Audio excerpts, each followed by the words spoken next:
Wakefield. My name is Dan Sherman. I'm the chairman of the Finance Committee for the town of Wakefield. And we'll be doing our, we believe, 13th annual presentation tonight for Wakefield's financial picture. Joining me tonight on my right is Town Administrator Steve Mayo, and on my left, Superintendent of Schools Doug Lyons. Normally we would have a few more people at the table, but as we all know, times are not normal. So I'd like to get started in terms of what we're going to talk about tonight. We're looking at the past in terms of what our receipts have been, the accounts, our spending for the last few years. I'm also going to talk about the present, where we are today, and my best guess as to the future.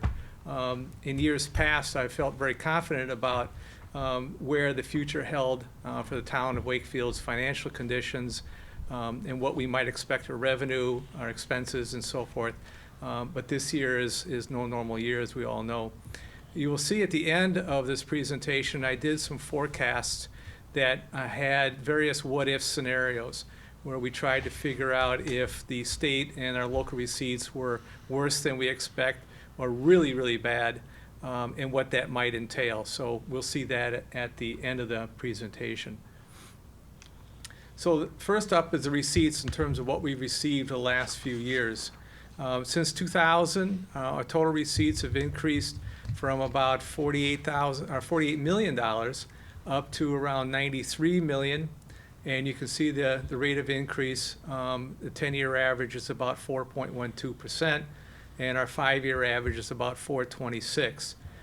The reason for these large increases, larger than what you might expect from Prop 2.5, is we've expanded the meals and hotel taxes, and we've had some significant growth in terms of new businesses, power lines, head of the lake. There's been a number of things that have helped us out. But you can see that the tax levy portion is the major piece of our total receipts. Dan, can I just jump in for a Sure. second on the meals and hotel tax, just so we throw that out, and I'd like the public to know that together, those two taxes bring in about $1 million a year to the town of Wakefield. So right now, in the pandemic that we're in, meals tax is way down, hotel tax is non-existent, although that's just started to open up. So these are some concerns we're going to talk about. So when we talk about what our receipts are, this is a real issue that we're looking at. Yeah, it's a big issue. We get local receipts is about 8 million, or was about 8 million. So in terms of receipts, this chart tells a lot in terms of where the sources of our money comes from. And over the years, since 1990, we've made it somewhat of a concerted effort to get off of state aid as being the primary income item for us, because state aid has been very volatile, and we'll see that here in a second. But right now, our local receipts being a significant portion, roughly 10%. State aid is about 10%, and all other is coming in about 5%. So back to local receipts. So you'll see that we've had a significant increase since 2000, roughly $4.5 million.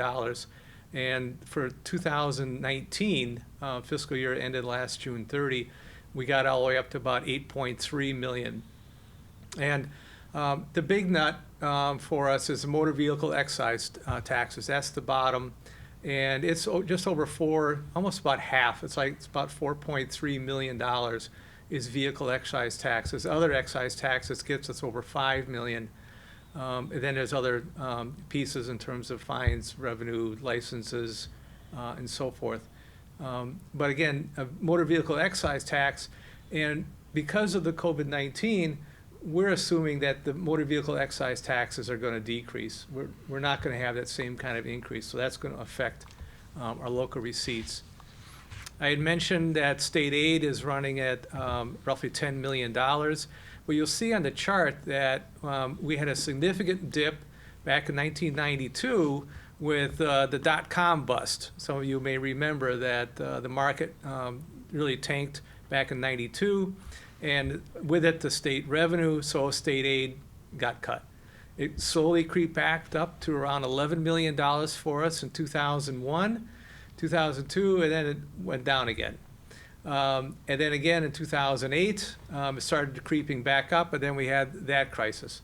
And I misspoke. The dot-com bust was 2002, 2001, 2002.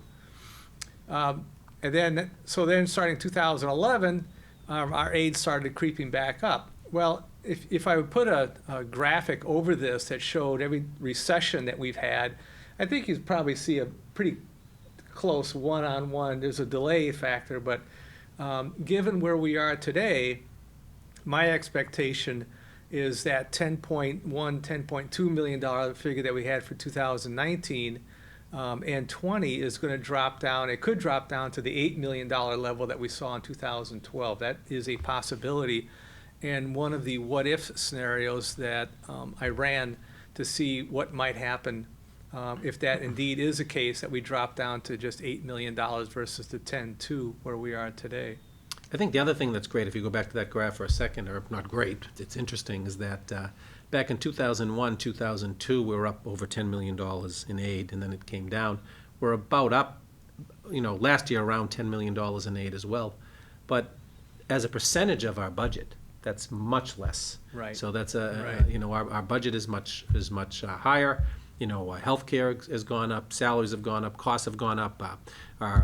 We're doing more with social services, of course, in the schools, rightly so. There's more demanded of education. Yet state aid has remained somewhat constant from 2002 on a dollar level, but from a percentage standpoint of our budget has gone way down, which I guess is good and bad. When state aid gets cut, we've learned to be more on our own, but I would always love to get more if we could. Of course. It's one of those things that's great to have, but you don't want to rely on You don't it. want to, exactly. So that's where we've been in terms of receiving revenues. Our stabilization fund is one of the accounts that we have for a rainy day. And that stabilization fund has started in 1994. It zoomed very quickly up to around $5 million. But then it started getting spent on various projects, things at the head of the lake. There was various land purchases, a number of things transpired that knocked it all the way down to roughly $1 million 13 years ago. And we've been slowly increasing it. And one of the things that I'm really trying to focus on is trying to keep our reserves. We have a policy, the town council, FinCom, Mr. Mayor, all have a policy of let's try to keep our reserves at about 10%. So you see at the bottom of the screen, our policy is stabilization for free cash should be around 10% of the total budget. So you'll see on this graph that right now we're just a little bit less than 3% of our budget, and the dollar amount is about $3 million in a stabilization fund. And then the other reserve fund, if you will, is our free cash. And the free cash is like a checking account. This is the money that we have available that we can spend at vote of town meeting. And for many years, it was extremely low. You can see all the way through 2010, very low. And then it started going up. And it went up because of the increase in revenue, increase in our local receipts. We maintained services, we expanded services, but we also put quite a bit of money into the free cash and try to build that up. And you'll note that as a percentage of the budget, it's around 8%. And so our 8 plus the 3 previous gets us to about 11. However, in the fall, this number is as of July 1st. And for those recall, in the fall of 2019, we spent about $4.1 million from our at town meeting, the fall town meeting, on various projects and so forth. So we spent quite a bit of that amount. So at the end of our town meeting in the fall, we were probably less than 10%. We're probably in the neighborhood of about 7% in terms of our reserves. Debt service fund.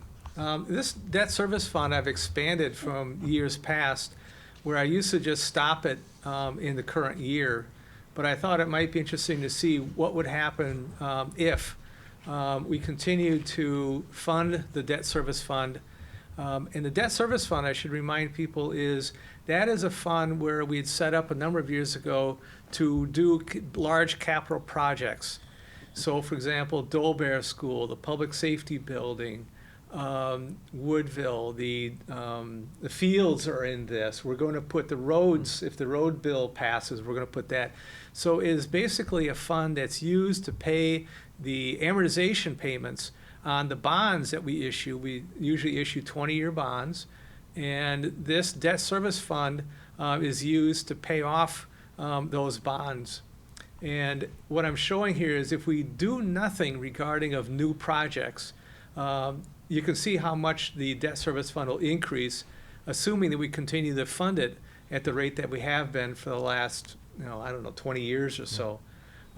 So it'll grow, but our intent, of course, is to use it for capital projects, so forth. And I might say probably not the high school. That would be a debt exclusion similar to the Galvin. But there are other projects, including, for example, the road bond, that would get channeled through this debt service fund. Right. We'd be looking at this town meeting that the road bond would go through that, which is a series of $2.5 million bonds that we would just stagger the load to really get ahead of our road projects, because our roads do need a lot of work. And FinCom and I have talked about a road bond probably for 5 or 6 years now. We finally were in a good position to do it, and we still can with that. The public safety building, the rehab there would be in here. The Greenwood School roof, which is a wonderful program that maybe Doug can say a couple of words about a little bit later. We should put in there too, because that's a great program through the SBA that we're going to get reimbursed for a lot for that. That would be in this account. A couple of betterments, which are paid by the homeowners, would be in there. And I think that with all of those in there, we will still see this debt service fund grow a little bit. Not to the extent that it has there if we were to do nothing and just keep funding it, but it will grow for a while and be able to handle all those projects, keeping our payments consistent. So that's a great program, started by people much smarter than I years and years ago. Phil McCarty. Phil McCarty. So just to clarify, Dan, just on the debt service piece, so Dolbear and Woodville are coming off debt service. Right. That's right. Correct? You'll see there in 2022 and 2023 a little bit of an uptick. Yep. Yeah, so those two projects are coming off then, yeah. So that would be beneficial for other programs, in, for example, the public safety building, Correct. that would allow other revenue to be dedicated to projects that are more immediate, right? Correct. Exactly. Yep. Yep. Okay. Yeah. In fact, the public safety building fireside, which was done 15 or 20 years ago, that last payment is in fiscal year '22. Right. So there's one more payment there. That's about $500,000 or $600,000 a year. So kind of think of it that you had a second mortgage on your house, and you had a 10-year note, and you redid your kitchen. When that was all done, you could keep your payments the same because you're used to paying that, and now you're going to redo the siding on Right, the house. right, So it's right, kind of right. like keeping it that way. So it's been a great program as items have come in and fallen off, and wonderful things that we did with that. Yeah. Yeah. And it's- just to be clear, this would, so in regard to the debt service, would the part of the debt service, would this would not be included as part of the Greenwood work? the roof, The roof would go in the there. roof is going through in there. But when the MSBA reimbursed that portion, that would Right. also. Oh, it's Right, it's right. a split. Okay. Right. It's a split. Right, so the MSBA, I think it's $1.6 million project all in for everything. Actually the bids came in a little bit less. Yeah. I think $1.3 million or $1.2 million, which is great. So if the SBA was gonna fund $600,000 or $700,000, the other $600,000 or $700,000, we'd pay for that, and It the goes through SBA there. would come out of this. Okay. It's a great program. Yeah. And on capital, this is what Yeah. we've been spending over the years, both in total, along with the capital plus the bonds, and as percentages. And for many years, it was just, it was poor. I mean, look at 2006, 2007, our capital budget was like 300,000, 350,000, anemic. And we paid for that. I mean, a lot of projects became more expensive because we weren't maintaining, our capital assets. So starting in 2012 and 2013, we managed to get it up. Our spend now on capital is about $2 million, and if we throw in the value of the bonds that we're paying through the debt service fund, then the total capital percentage is, moved from roughly 2% up to 5%. And we've got a little bit of a dip right now. It'd be good. So we're at about $5 million in total, and which is roughly 7% of what the budget was. It'd be good to get that up a little bit, but right now, I am not optimistic about any increases. I think what's interesting about this, when we go further on and we talk about it, in 2008, 2009, 2010, we would have been thrilled with putting $1 million into capital. True, and now we're going to put $1 million in capital, and we're put lamenting. $1 million, So we had some good things systemic in the budget, so to weather the storm, I guess, is what I'm trying to say. I did real briefly, large budgets, you can see how some of the budgets, our healthcare was getting completely out of hand. We made a bunch of changes in 2011, 2012. We got off of the Maya and we got to the GIC at the state, saved $3 million there, and at the same time we put $1.6 million into our post-retirement healthcare trust, the OPEB, and we're still putting that in. About 1.6 million, and the value of that trust now is somewhere around $18 million. Although given today, maybe it's only 17 million. Yeah. But anyway, it's a great spot to have that money parked. It's good for the employees, retirees, and it's something that is not a mandate by the state to put that money in. It is for the retirement system, but not for OPEB. So that is a spot that we may have to take a closer look at if this COVID-19 virus wreaks any more havoc on the economy. So in terms of personal services, these are all the numbers, the amount that is spent for people.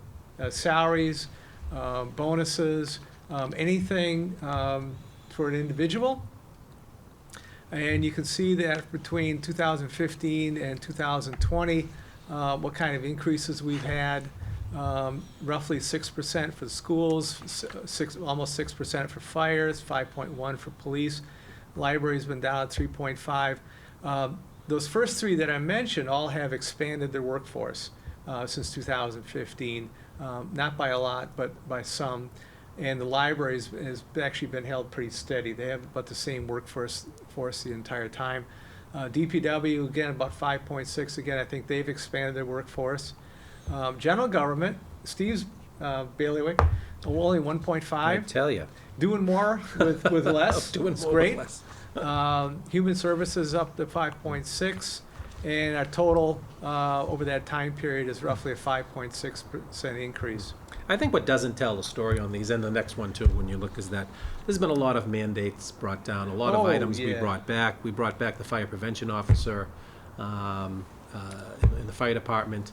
In the police, we brought back a lot of mission-specific positions, clinicians, family services officer, recovery coaches, a lot of human elements that we brought in a lot of these areas. I know in the schools, Doug can speak to that, a lot of special ed and a lot of individualized learning that were not only mandates, but things that we should do anyway. So maybe Doug wants to expound on that a little bit. Yeah, I think one of the things that we get asked every year when we are preparing our budget is, the out-of-district costs for tuition for students that we can't accommodate in district. How do we make that work?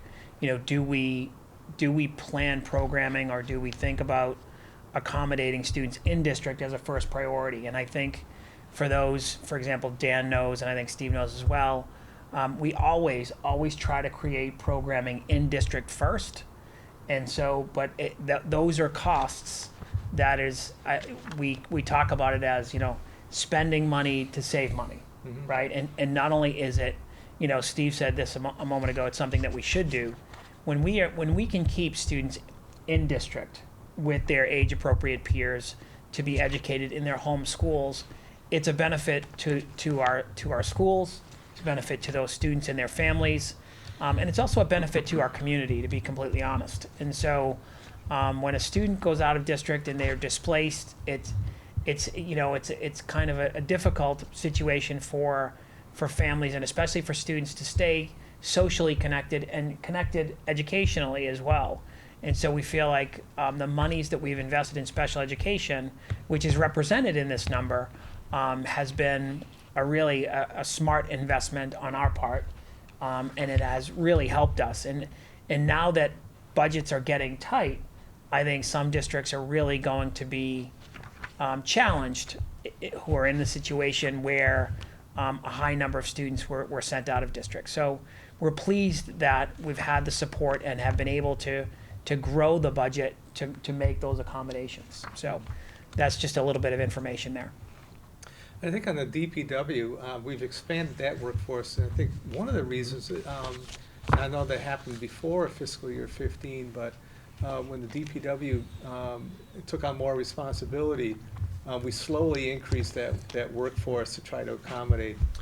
Yeah, we slowly increased, they took on the maintenance of the schools. That happened earlier than that, all town grounds.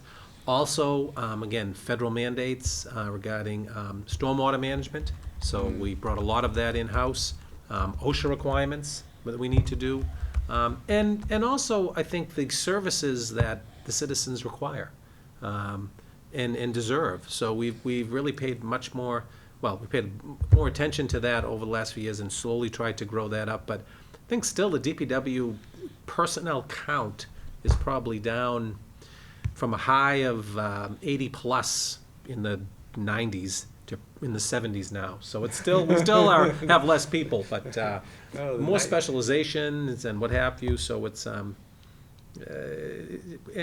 handling all of these mandates from the government, whether it's the EPA, stormwater, how many times we need to sweep around the lake. There are all these mandates that come in, and we should do it. I mean, we should do it anyway, but there are things that are added on to that, hey, it doesn't come with any money, unfortunately.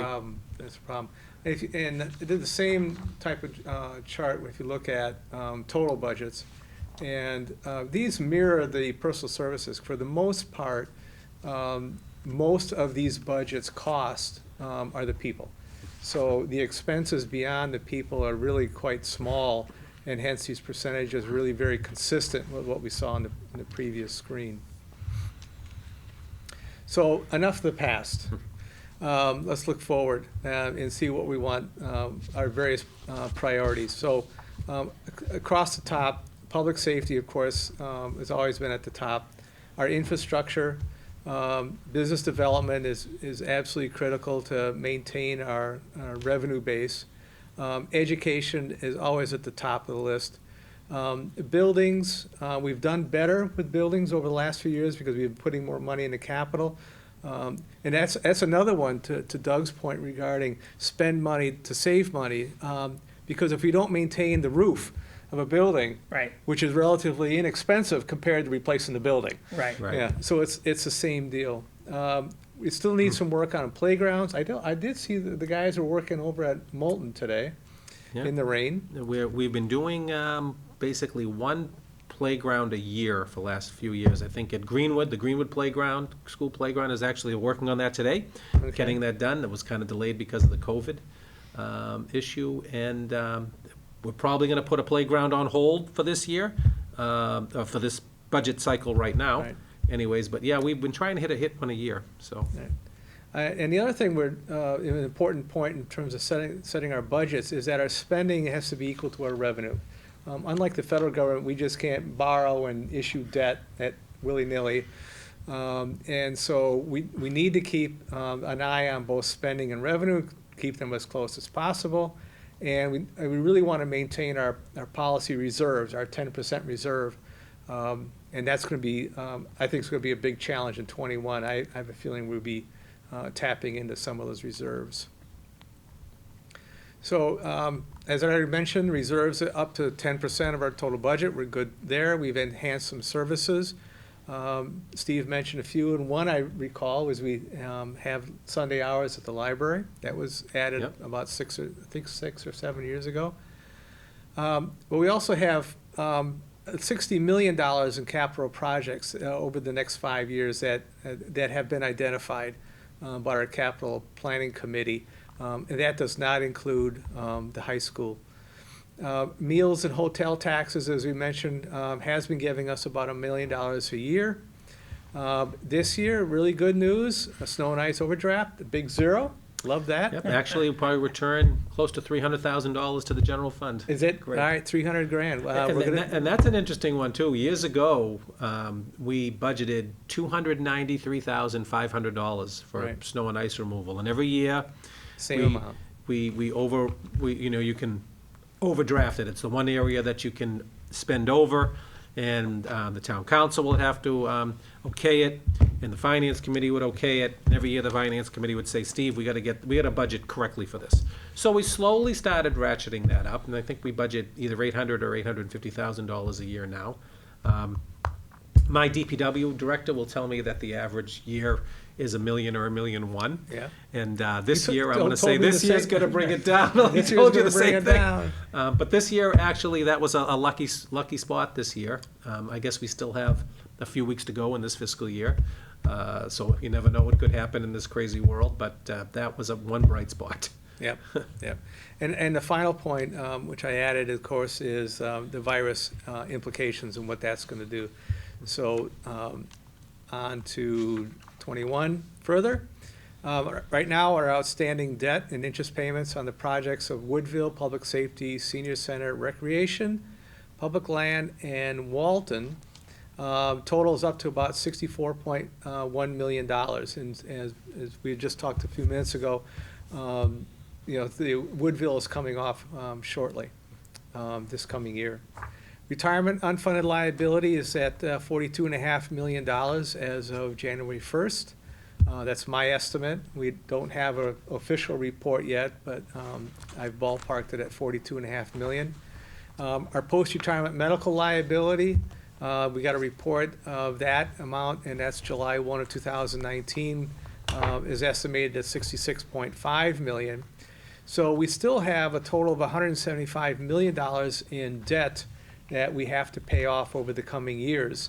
The retirement debt, for example, is to be paid off right now in 2035.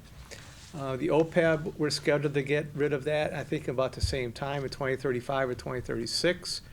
And then the other public safety, senior center, those are all winding down over the, probably 2030 might be the end of those payments that we have right now out of the debt service fund. Revenues for 21. So one of the things we have is our property tax levy that we know. We have a really good approach on what that will be, roughly $4.4 million, giving us $78.7 million. And the 78.7 includes $2.5 million of new growth. And both Steve and I are a little concerned about the $2.5 million in new growth. But Steve, you want to chime in on our concerns? Sure. Before we go back, if you go back to the slide before, and I just wanted to say that the outstanding debt for $64 million, I believe, also includes the Galvin School. So at the top. So that's kind of outside of Prop 2.5. So Okay. that's good. That's good that that's not there. But if we go towards new growth, one of the items in new growth, and new growth is all about timing.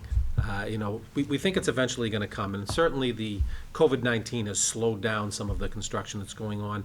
And one construction that has slowed down a little bit is the power line. The underground power line was to add their number, the number of the power company, probably about 1.6 million of that in new growth for that year. Most of that was at the substation that they fixed up on Montrose Ave. So I'm maybe hopeful we're going to hit close to this number. Gives me a little bit of hope, but that was something we were counting on and that we certainly had projected for.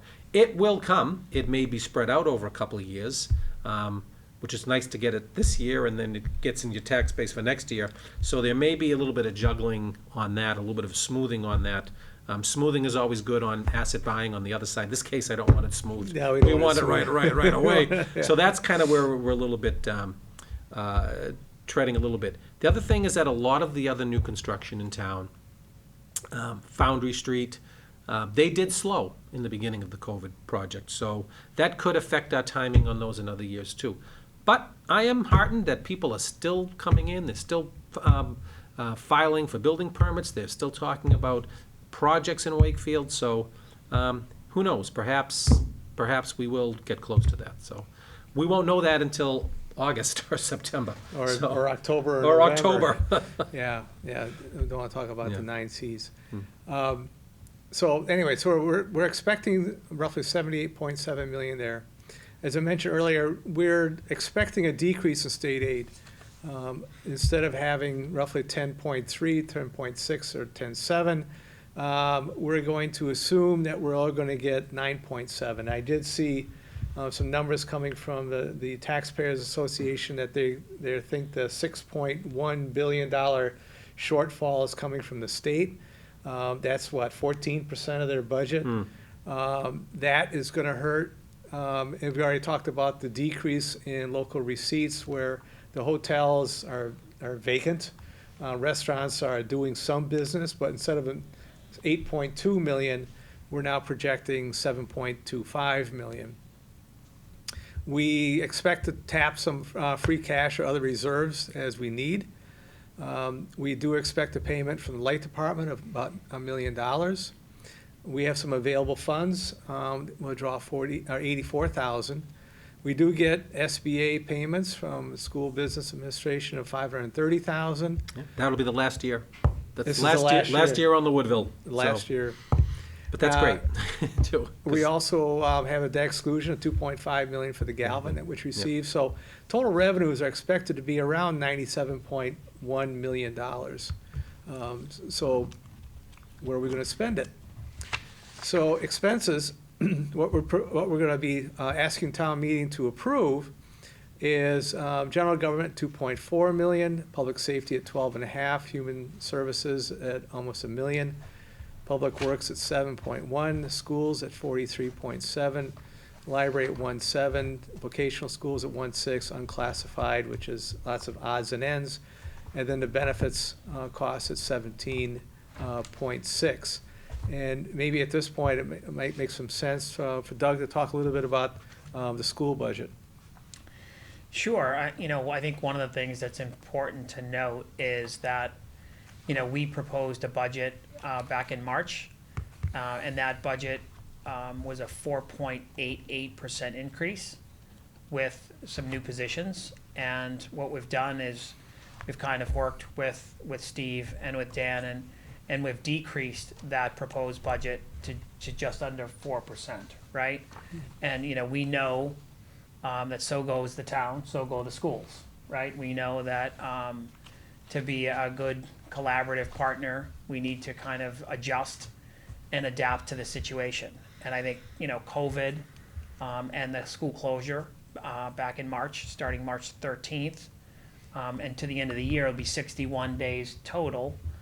We know that has been just a tremendous adjustment for us, as it has been for all families in the town. And we know that missing that amount of time is going to be difficult when students return.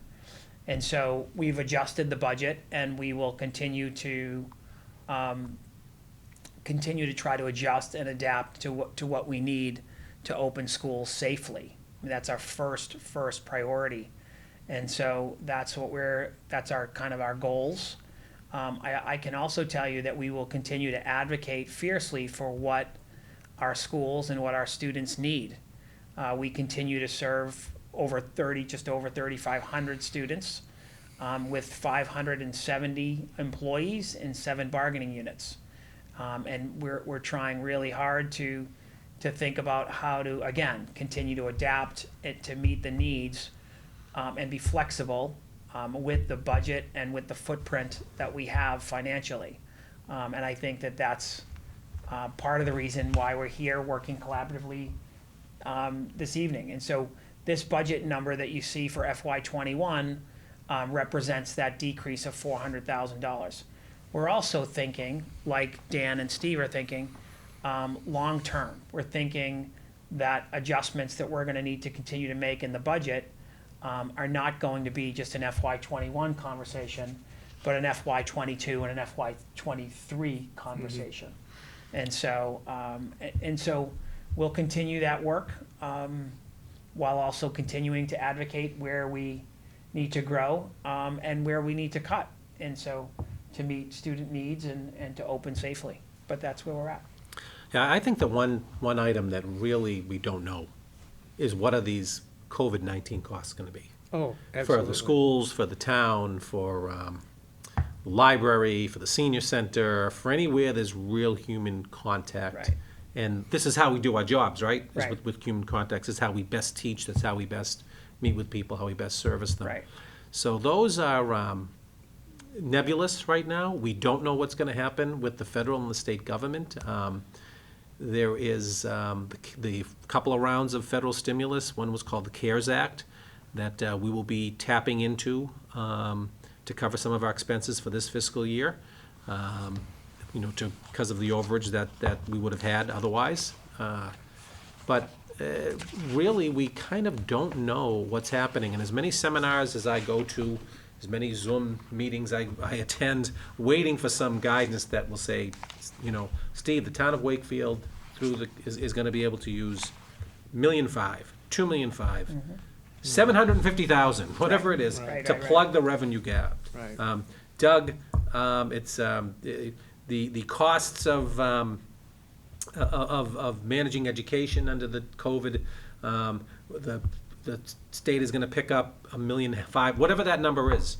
Here are the standards you're going to go by, and here's what we're going to go into the federal government. So we're going in kind of a scary time because of Very. that. But I think we're ready for it. We have a great communication, and we do have some of the reserves to handle that in the short run, which I think will be repaid Yeah. eventually. Yeah, and that's a positive piece of this, is that we have built up our reserves. If this COVID-19 had hit, say in 2010, Yeah, 2011, Yeah. we'd be in a much Right. worse position. I think I can share just a context piece. We're seeing it across the state and of, districts that have not been as frugal as Wakefield. And I think, we always have a little bit of a spirited conversation about what the schools need, right? And we're not gonna stop advocating for what we think we need, but at the same time, districts and towns that haven't been as frugal are now kind of having to adapt differently than Wakefield is adapting. For example, you can look in the Globe, we mentioned it to start this meeting, the number of layoffs that are happening across the board in towns and municipalities across the state, just to try to cover existing operating budgets, okay? And that does not take into account the unknowns. And so Steve hit the nail on the head when he said there are a number of unknowns, right? We don't know. We know there's no substitute for students being in school. We know students missed 61 days of school. We know that because they ended in a different place, they're going to need to start in a different place, and we're going to need to adjust. But like we're talking about, trying to take a longer view on the budget, we're also trying to take a longer view at giving students what they need. We're thinking to kind of make up for learning losses and regression, and for other costs for intervention services, for special education services, for English language learner services, and for regular services that we provide all students. We know that we're going to need to invest monies differently than we have in years past, and those are things that are not part of the script that we have had, but we also know that we're going to figure out how to best do this, and we're going to look at it for not just a 1 year, but more like an 18-month, again, to 36-month look at trying to provide students what they need over time. Because we're not going to just come in school and pick it up like we left, No. right? No. There's a lot, simple routines, and we have not yet gotten guidance from the state in terms of what we need to return, right? And so some news outlets have picked up the new memos that have been released from the Department of Education that were specific around opening for summer services, not for reopening in the fall. And they've kind of passed those off as this is what schools are going to need to reopen. That's not the case. That guidance has not yet been released, and it will be.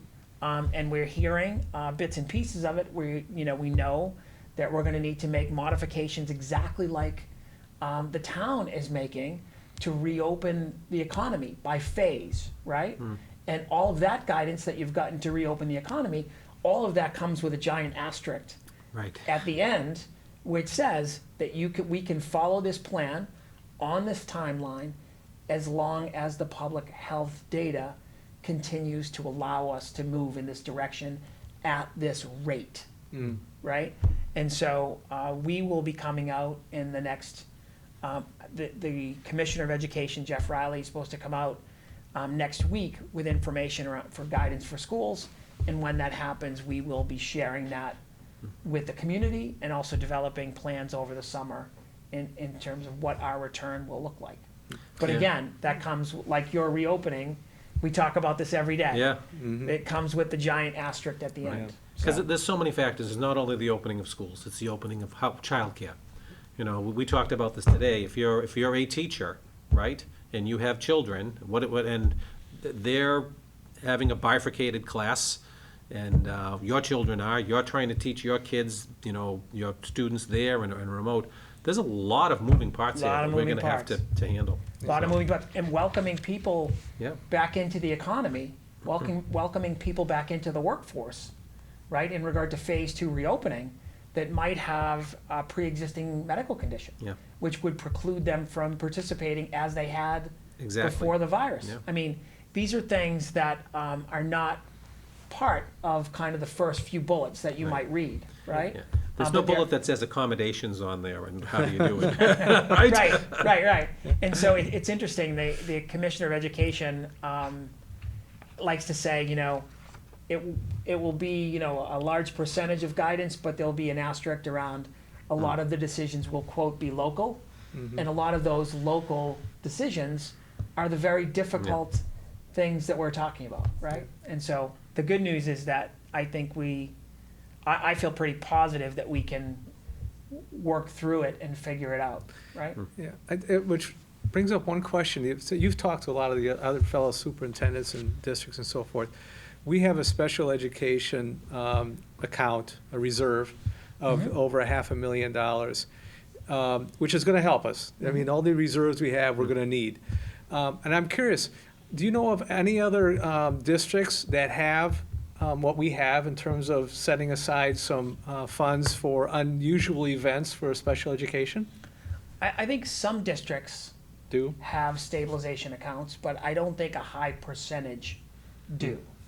And so, you know, I feel very fortunate to have that account.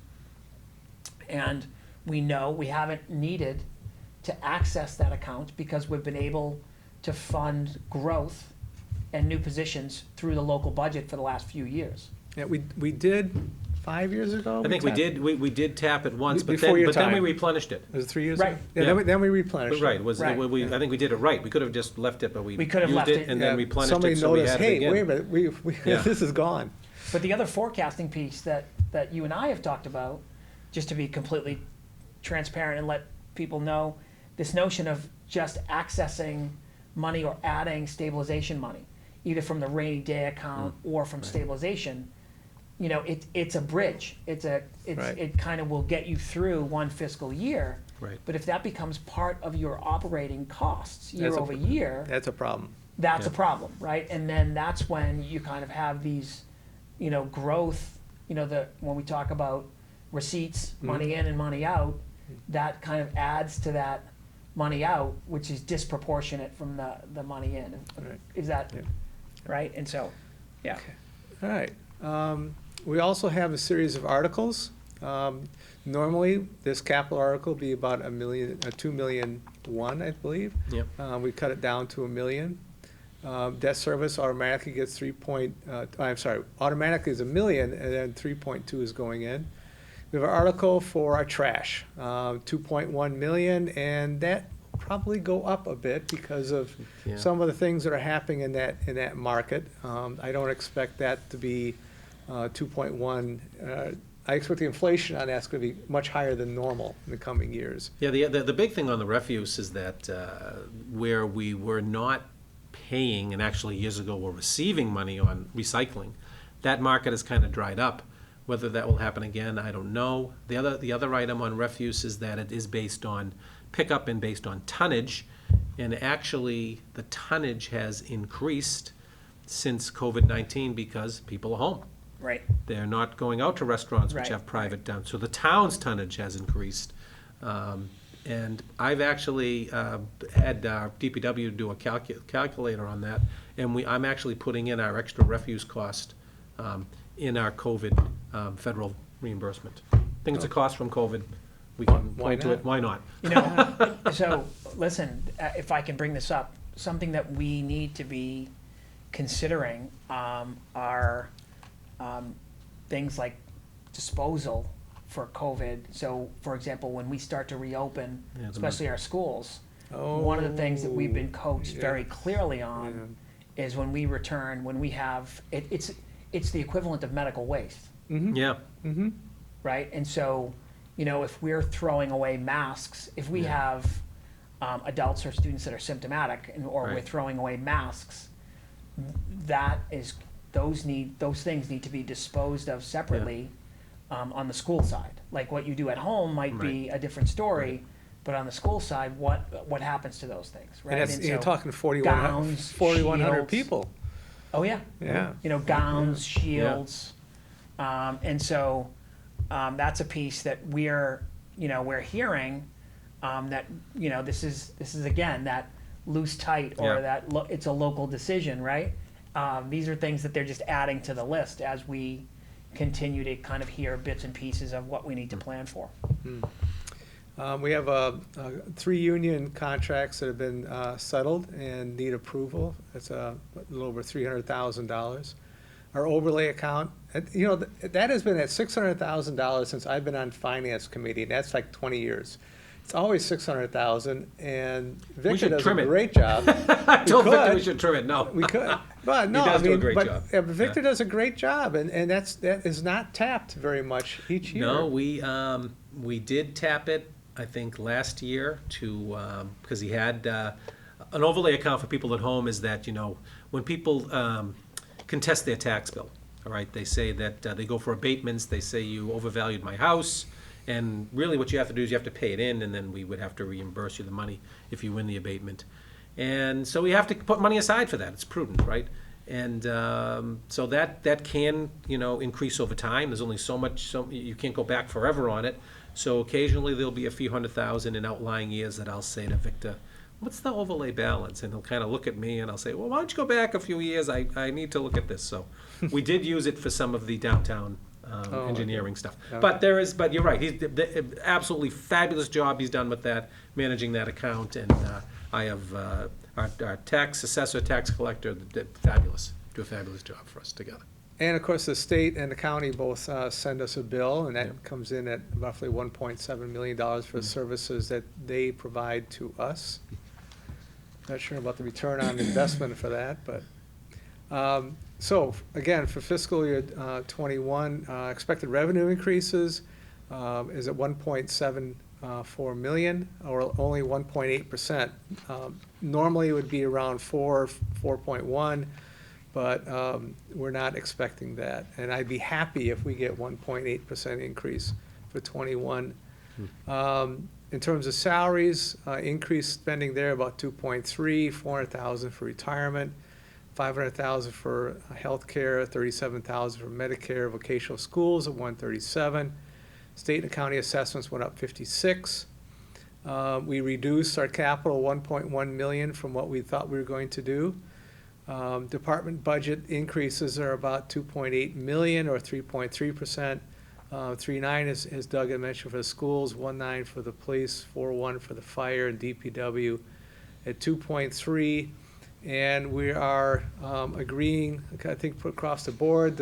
I met with the library board, and they agreed that if we're going to save anything, we want to save some money, we'll do it with the Sunday hours at the library. I know it's a very relatively popular time, but according to the director, typically people use it for a study hall. And it's also a cost for the personnel is time and a half. So that became sort of an easy spot. Everybody agreed that we could save a few dollars there. And if the library opens in '21, maybe we'll know a lot more, and maybe we can reinstall Sunday hours. But right now, the library is closed and closed for the foreseeable future. So there are no hours today. On capital, prior leases, we had a bunch of equipment. We're going to spend $300,000 on those prior leases.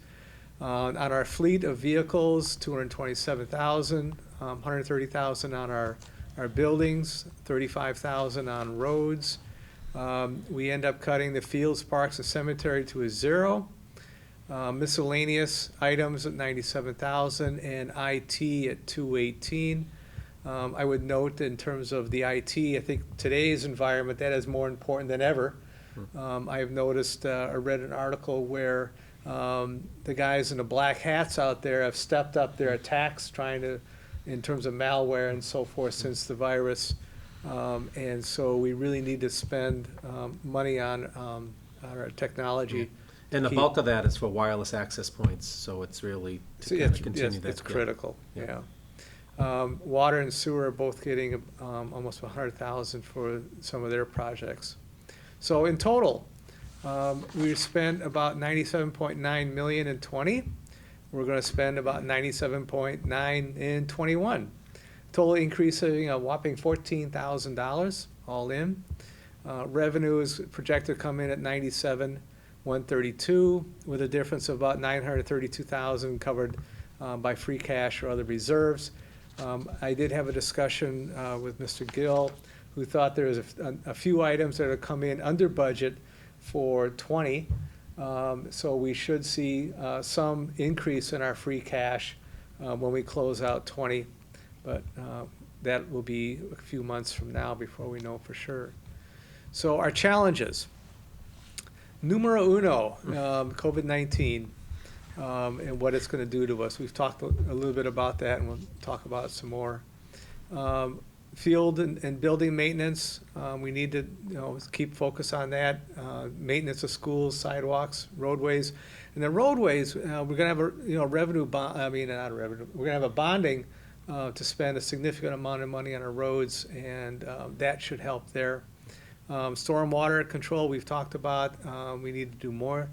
The public safety building, that's an article for this year. We'll be talking a lot more about that.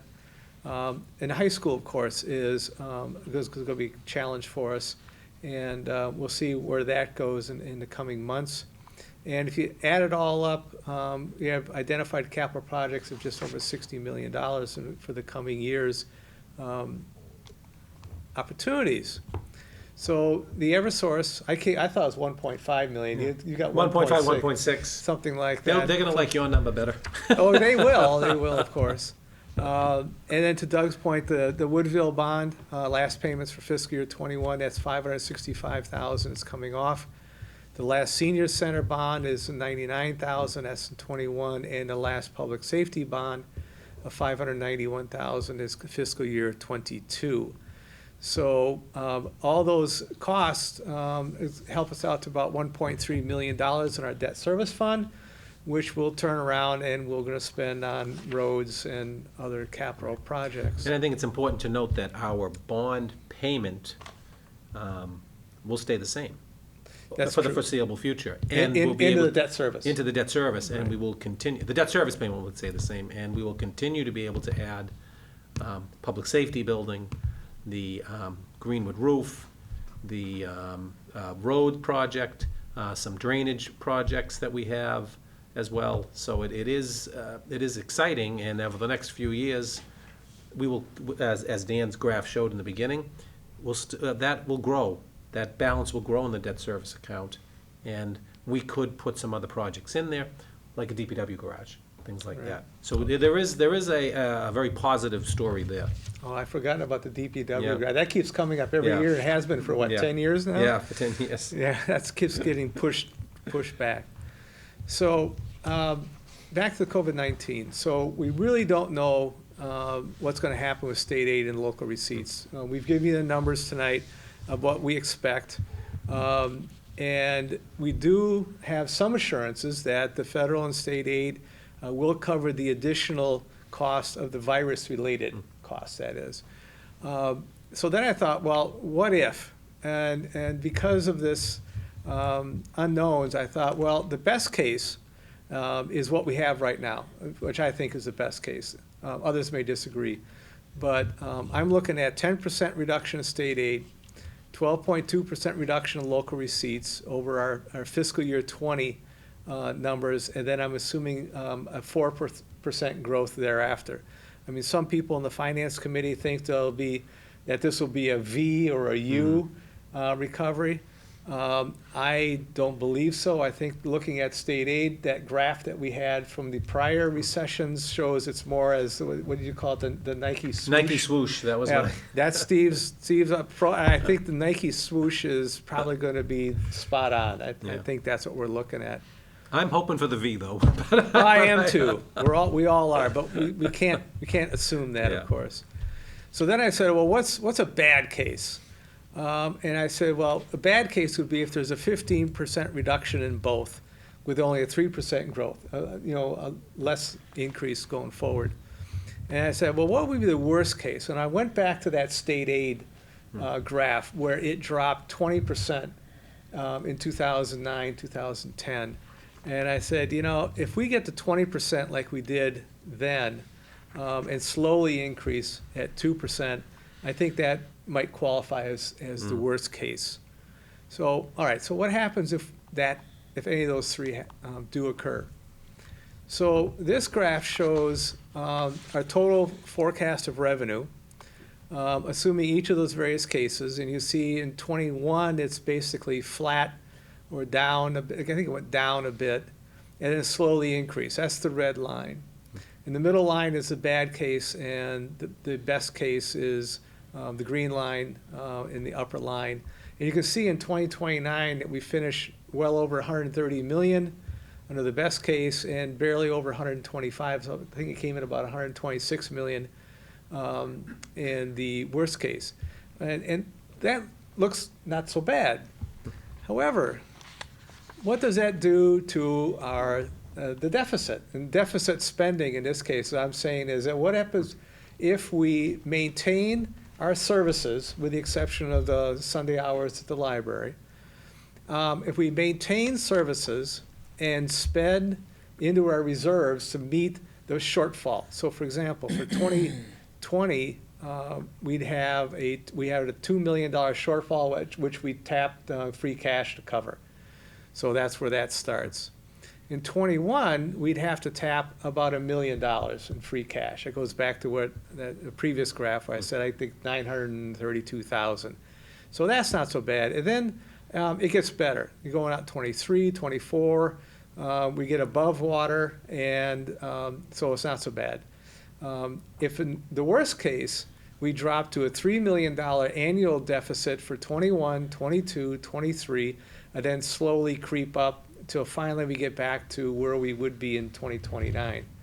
So if we had unlimited reserves, we could weather all three of those storms, but we don't. So then I said, well, what happens to our reserves in each of these three scenarios? So our 10% reserve level, which is where we are, would maintain that level pretty much all the way through 2024 under the best case scenario, and then increase. So we could weather that storm. We could make it, we could make it work.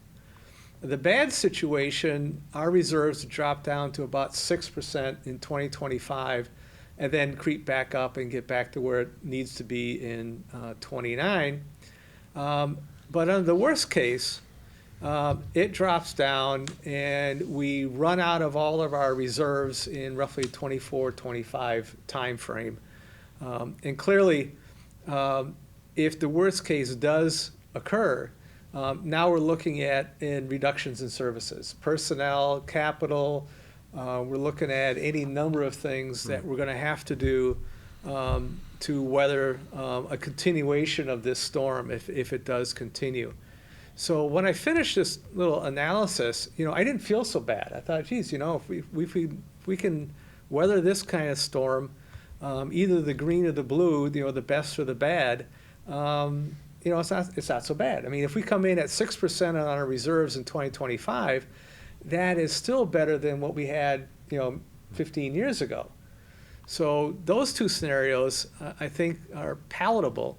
The worst case, though, is just as it says, it's the worst. So, so it's not as bad as I feared. It could be, though. We'll see. Well, I think that's a case why it was important that we kind of took the steps we did now. Clearly. I bet a lot of communities would love to have a graph that looked like that. Exactly. And we kind of lowered the budgets this year, lowered capital for this year. I mean, those are not easy decisions. I mean, cutting any positions that we fought for to get are tough. Luckily, no one was losing their jobs, which is great. And luckily, we had those strategic decisions we made years ago. We have those reserves, and we have items embedded in the budget. I think we'd be looking at a much different analysis if we were still only putting $250,000 into capital. Or if we only had 293 into snow and ice. Or if we weren't putting money into OPEB. We haven't talked about yet, but that's something that we could look at. If we didn't have a stabilization fund for special education costs. So a lot of decisions that were made by, a lot of great people. I think I don't feel so bad is exactly what you're saying. yeah. Today, I don't feel so bad. Yeah, it's probably a good way of putting it. Yeah. And I think the other caveat in this is, will the federal/state money that is available, and I put available in huge quotation marks, will that be allowed to be used to plug revenue gaps? That's all we hear about, and they talk about it a lot at the state, is that will that federal money, the CARES Act money, be allowed for to close some revenue gaps? Because let's face it, our COVID-19 medical expenses, safety expenses, cleaning expenses, accommodation expenses that we need to make, they're not going to add up to $2.5 million, which is what they say Wakefield could get under the CARES Act. It's probably not even going to be a fifth of that. So can the rest of that be used for revenue plugging? And that's kind of what we've been talking about with our reps and senators. And I think that's what the state is waiting for, because they have money too that they may want to use to plug their revenue gap. Right, they do have a rainy day fund. Not only the rainy day fund, but the federal money. So that is kind of, I think that's why we're not hearing anything about their budget. It's because they don't know the answer to those questions. Right. And which also raises the point is that that we should make is that we cut a number of budgets that were originally proposed back in February, March. And one of them, for example, is the capital. We cut $1 million out of that. If those funds come in and we find out that we are going to get some $2.5 million, we can replenish some of those items. We can spend the extra dollars on capital. We can restore the Sunday hours. And it may be a situation where the schools may be able to use some of that money and put some of those. I know we had 5 positions in total, Right. and we may be able to reinstate all 5 of those. So we have to be prudent right now because we don't know. We can't count on that money, but stay tuned because fall town meeting we may be able to come to you, the citizens of Wakefield, and say, hey. We got some help from the state, we got some help from the Fed, and we want to reinstate some of these things that we cut in the spring because we have the funds to do it. And also my DPW positions. And that's right, DPW positions. Joe's watching.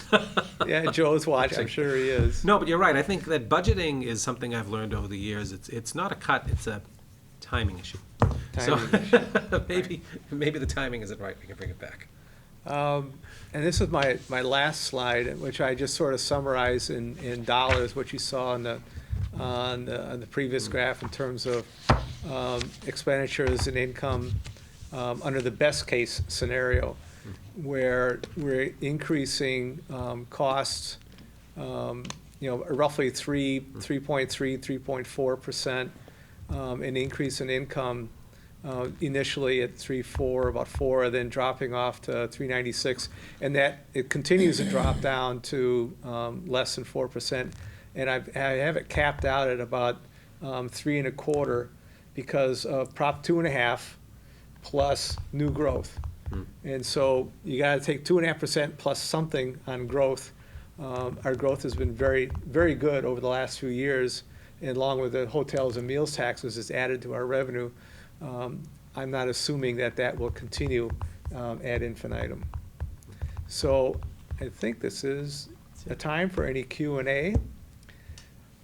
Yeah, no, we have not received any questions We- regarding this We discussion. answered every question that was out there. Everybody's either- happy. Yeah, no, everybody's confused. How do I ask an intelligent question? I just think it's important to thank, the team that puts this together. I want to thank Doug and his crew, his business manager for working with us, certainly Kevin Gill, John McCarthy. We do a lot of work. We spend a lot of time talking about this, and particularly the Finance Committee. I know Dan and I talk all the time. We go through these numbers. I think we're kind of nerdy, but I think a lot of people share that opinion on these numbers. We get excited about them. If you're on the Finance Committee, you should be a little bit nerdy. You should be a little nerdy, yeah. And certainly the town council that has supported us in these decisions, and these aren't easy. I mean, I didn't like, Doug and I didn't like talking about cutting, $400,000 from the schools and, $300,000 from the town on, and these are things that were near and dear to our hearts, that we were working towards and working to, programs we were working towards. We didn't like cutting $1 million from capital planning committee. That was, they were so thrilled to get to that. And remember, we start with probably $6 million worth of requests. So to whittle that down to 2, then to say, guess what, guys? We got to cut that in half now. It's a timing issue. So I think that the main thing is that we all work well together, and I think we have a good, solid plan going forward. And I think I feel better. Doug, do you have any final comments? No, I just like to say thank you to the school committee and the finance subcommittee, along with the FinCom liaisons. Gerard, Peter, Brian, and Jim have been really great partners for us, and really kind of helping us or guiding us along with our school committee members to come up with a plan that we can just kind of live with for the moment, right? And so that's kind of what we're working on.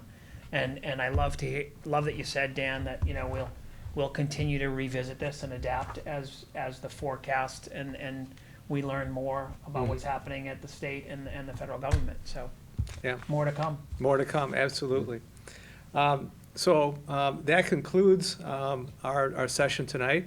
I want to thank WCAT, Steve and Doug for participating, and for all you out there in Wakefield who listened in and are still awake after listening to all these numbers that I've been espousing. And I really look forward to our, marathon session on the 20th. 9 a.m., 20th at the Field House. At the Field House. Yeah. So I'm looking forward to seeing you then. And with that, I wish everybody a good evening. So thank you. Thank you. Thank you.